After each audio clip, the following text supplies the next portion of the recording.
Good morning. तो biological with Manish में आपका स्वागत है और आज का जो हमारा टॉपिक है वो है बायोटेक्नोलॉजी। बायोटेक्नोलॉजी यूनिट को हम पार्ट्स में डिवाइड करके पढ़ेंगे।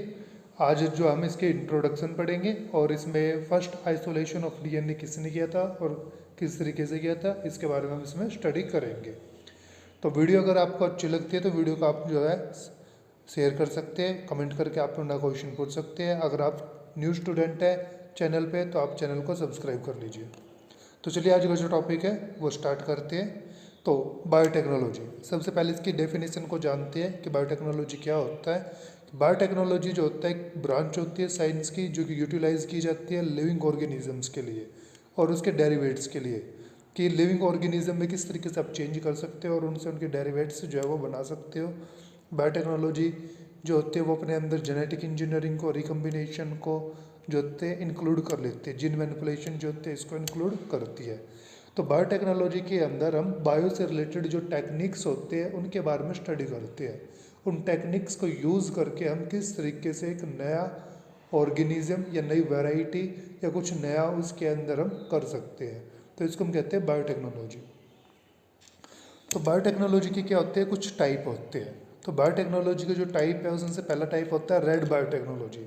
अब रेड बायोटेक्नोलॉजी क्या होती है, जब हम स्टडी करते हैं या टेक्निक लगाते हैं मेडिसिन को बनाने के लिए, वैक्सीन को बनाने के लिए या वेटनरी चीज़ के लिए, तो उसमें क्या होता है वो ब्रांच ऑफ बायोटेक्नोलॉजी कहलाती है रेड बायोटेक्नोलॉजी।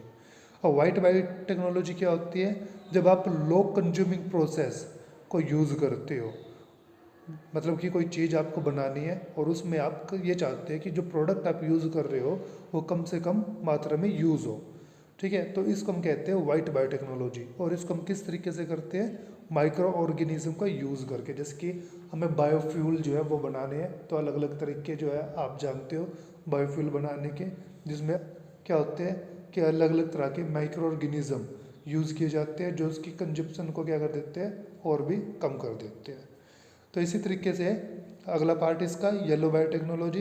येलो बायोटेक्नोलॉजी में क्या होता है कि इसमें हम फूड से रिलेटेड जो टेक्निक होते हैं उनके बारे में स्टडी करते हैं कि फूड की जो क्वांटिटी है और जो उसकी क्वालिटी है उसको किस तरीके से अपग्रेड किया जाए। तो इसमें जो होते हैं हम येलो जो बायोटेक्नोलॉजी है इसमें हम फूड के बारे में स्टडी करते हैं। अब है ग्रे बायोटेक्नोलॉजी। ग्रे बायोटेक्नोलॉजी के अंदर हम रिमूवल ऑफ पोल्यूटेंट और कंटामिनेशन की प्रोडक्ट्स के अंदर से या इन्वायरमेंट में से जो पोल्यूटेंट है, जो कंटामिनेशन है, उसको किस तरीके से कम किया जाए, उसमें किस तरह के एडवांस माइक्रो ऑर्गेनिज्म का या उसमें माइक्रो ऑर्गेनिज्म को चेंज करके उसे इस लायक बनाया जाए कि वो क्या करे, वो पोल्यूटेंट को या कंटामिनेशन को कम से कम कर दे। तो अगला है ग्रीन बायोटेक्नोलॉजी। ग्रीन बायोटेक्नोलॉजी जैसे कि आप जानते हो कि प्लांट के डेवलपमेंट के बारे में स्टडी करना, चाहे उसमें हम जीन मैनिपुलेशन करें या किसी और तरीके से, जब हम प्लांट के डेवलपमेंट के बारे में पढ़ते हैं तो उसमें क्या कहते हैं ग्रीन बायोटेक्नोलॉजी। अब ब्लू बायोटेक्नोलॉजी है, कई बार ब्लू बायोटेक्नोलॉजी से जो होता है हम ये समझ लेते हैं सी बायोटेक्नोलॉजी मतलब समुद्र की, मगर यहाँ पे क्या है ब्लू बायोटेक्नोलॉजी का मतलब है स्टडी अबाउट द बायोडाइवर्सिटी। जो बायोडाइवर्सिटी है, जैसे कि हम जानते हैं कि जो बायोडाइवर्सिटी है वो हमें अलग अलग चीज़ें प्रोवाइड कराती है। अब बायोडाइवर्सिटी नहीं रहेगी, जब हम उसको डेवलप नहीं करेंगे तो हमें अलग अलग तरह की चीज़ें मिलना बंद हो जाएगी। तो बायोडाइवर्सिटी को डेवलप करना और उसको और बेहतर बनाना ये हम स्टडी करते हैं ब्लू बायोटेक्नोलॉजी के अंदर। तो अब बात करते हैं प्रिंसिपल ऑफ बायोटेक्नोलॉजी की। ये इंपॉर्टेंट होता है, कई बार पेपर में आता है और ये आपको समझने में भी हेल्प करेगा बायोटेक्नोलॉजी को। तो प्रिंसिपल क्या होता है बायोटेक्नोलॉजी का, मतलब सिद्धांत क्या होता है, किस चीज़ पे बेस होती है। तो बायोटेक्नोलॉजी जो होती है वो बेस होते हैं जेनेटिक इंजीनियरिंग पे और केमिकल इंजीनियरिंग पे। अब इसको समझते हैं। जेनेटिक इंजीनियरिंग में आप जीन से रिलेटेड क्या कर रहे हैं, चेंज कर रहे हैं।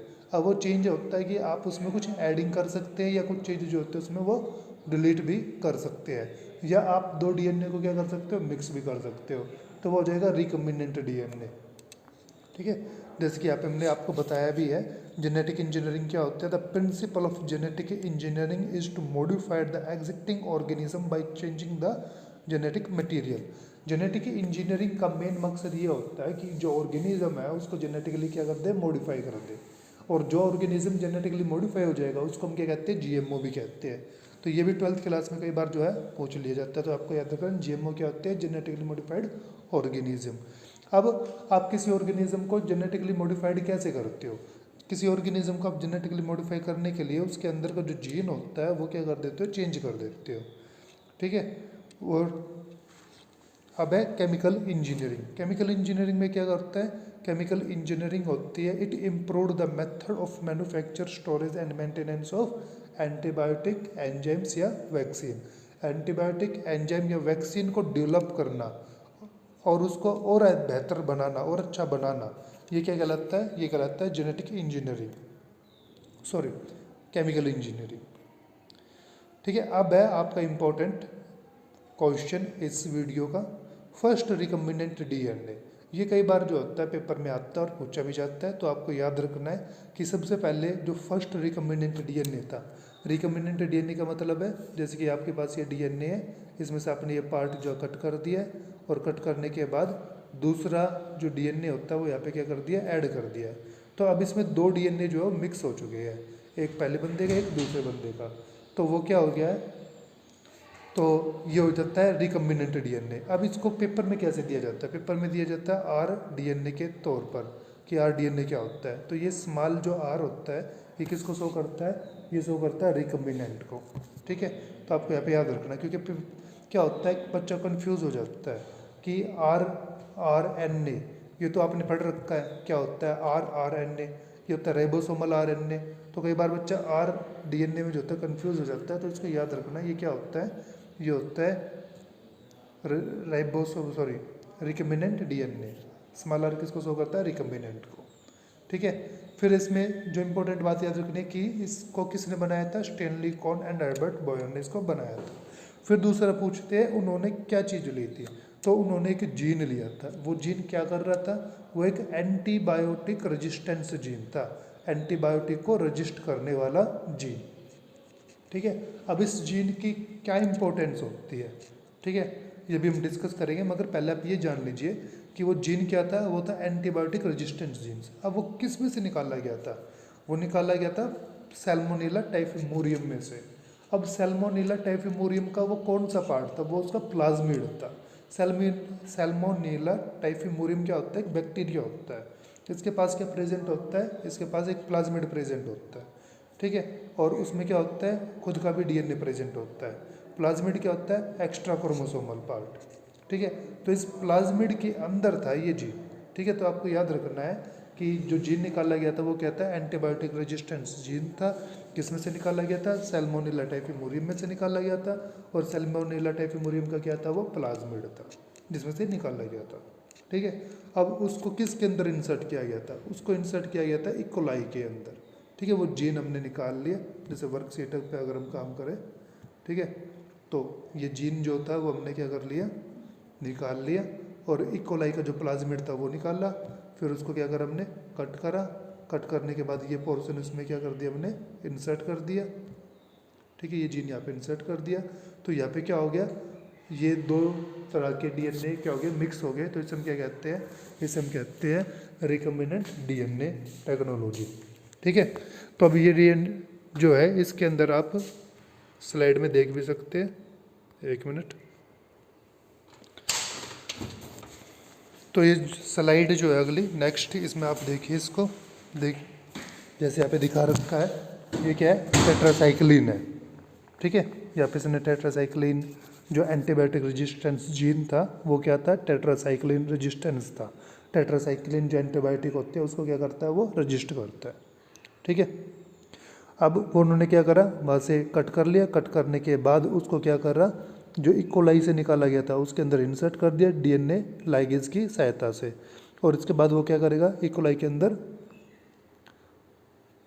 वो इकोलाई के अंदर क्या करेगा, डबल होता रहेगा और उसमें पास होता रहेगा, ठीक है। तो इस तरीके से जो है आप इसको बता सकते हो। अगर आप खुद से डायग्राम बनाना चाहें तो खुद से भी आप डायग्राम बना के बता सकते हो। जैसे ये सैल्मोनेला टाइफिमोरियम हो गया, उसका प्लाज्मिड दिखा दिए, उसमें से कट करता हुआ जीन दिखाइए, और उसके बाद इकोलाई को दिखाइए। इकोलाई में से निकला हुआ प्लाज्मिड जो है उसको दिखाइए। फिर आप ये दिखाएंगे कि उसमें क्या करा, आपने कट करा, कट करने के बाद क्या कर दिया, ये जो जीन था वो उसमें इंसर्ट कर दिया। इंसर्ट करने के बाद ये वापस इसी के अंदर हम डाल देते हैं और फिर ये जब भी डिवाइड करेगा तो इसके अंदर क्या जाएगा, वही जीन जाएगा और इसी तरीके से वो क्या करता रहेगा, डिवाइड करता रहेगा। तो ये थे आज का हमारा टॉपिक जिसमें आपने इंट्रोडक्शन पढ़ा बायोटेक्नोलॉजी का और फर्स्ट रिकम्बिनेंट डीएनए जो था उसके बारे में पढ़ा है। तो ये फर्स्ट रिकम्बिनेंट डीएनए जो है वो काफ़ी बार पेपर में आ जाता है और उसमें से छोटे छोटे क्वेश्चन जो आपके एग्जाम में आते हैं। नेक्स्ट वीडियो में जो होता है हम एंजाइम्स के बारे में डिस्कस करेंगे डिटेल के अंदर। अगर आपको वीडियो अच्छी लगी हो तो आप वीडियो को शेयर कर सकते हो, लाइक कर सकते हो। अगर आपको क्वेश्चन है तो आप कमेंट करके पूछ सकते हैं और चैनल को आप सब्सक्राइब कर सकते हो अगर आप